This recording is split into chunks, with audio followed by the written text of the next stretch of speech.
नमस्कार साथियों, स्वागत है आप सभी का हमारे YouTube चैनल पर। कैसे हो आप सभी। तो अभी 2 मिनट पहले एक बड़ा फैसला आया है कि क्या फैसला है देखते हैं।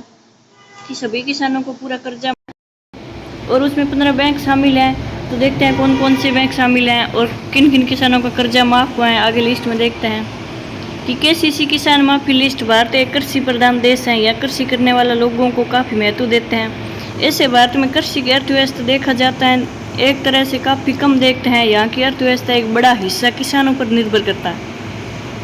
ऐसे में किसानों को समय समय पर सरकार की ओर से विभिन्न योजनाओं की ओर से मदद मिलती है। किसानों को प्रधानमंत्री किसान सम्मान निधि योजना जैसे कई योजना का लाभ भी देती हैं। किसान क्रेडिट कार्ड, KCC कर्ज माफी योजना जो देश के उन किसानों के लिए जो किसी कारण बंद से कार्य के लिए थे। किसान कर्ज माफी योजना के तहत किसान भाइयों को कुछ कर्ज माफ किया जा सकता है, जिससे किसानों को मिले आज के यानी योजना का लाभ मिल सके। आप सभी जानते हैं कि 1998 में जिसका उद्देश्य था कि किसी किसान को आसान और सस्ते ब्याज दर पर कृषि करों को ऋण उपलब्ध कराना था।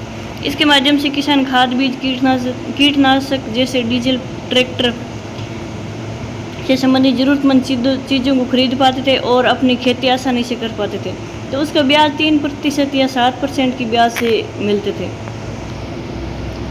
किसान KCC किसान कर्ज माफी योजना क्या है, इसको भी देखते हैं। कि आप सभी को पता ही है कि KCC किसान कर्ज माफी योजना एक राज्य या केंद्र सरकार द्वारा चलाई जाने वाली ऐसी विशेष योजना होती है जिसके तहत किसानों का KCC लोन माफ किया जाता है अगर वह प्रकृति आपदा, फसल खराब या अन्य किसी भी आर्थिक संकट के कारण कर चुकाने में समर्थ किसान भाई एवं गरीब, कमजोर वर्ग के मजदूर लोगों को KCC के माध्यम से किसान कर्ज माफी किया जाता है।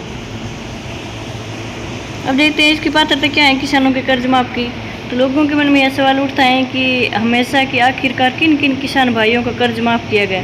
तो आपको बता दें कि इसकी पात्रता भी बताई गई है। किसान का क्रेडिट कार्ड होना अनिवार्य है। किसका लोन किसी भी मान्यता प्राप्त बैंक, ग्रामीण बैंक, सरकारी बैंक, राष्ट्रीयकृत बैंक से होना चाहिए। किसकी फसल या आय पर किसी भी प्रकृति आपदा, सूखा, बाढ़, ओला वृष्टि आदि से नुकसान हुआ हो। कुछ अलग अलग लघु सीमांत को प्राथमिक देते हुए लाभार्थी के घर में किसी प्रकार की सरकारी नौकरी नहीं होनी चाहिए, सरकारी का लाभ नहीं मिलना चाहिए, उसको मिलते हैं। अब दस्तावेज क्या है। अगर आप आवेदन करना चाहते हैं तो आपको बता दें कि आवेदन करने से पहले जरूरी दस्तावेज जरूरी होना चाहिए, जैसे कि आधार कार्ड, किसान क्रेडिट कार्ड, भूमि संबंधी दस्तावेज, फसल क्षति प्रमाण पत्र।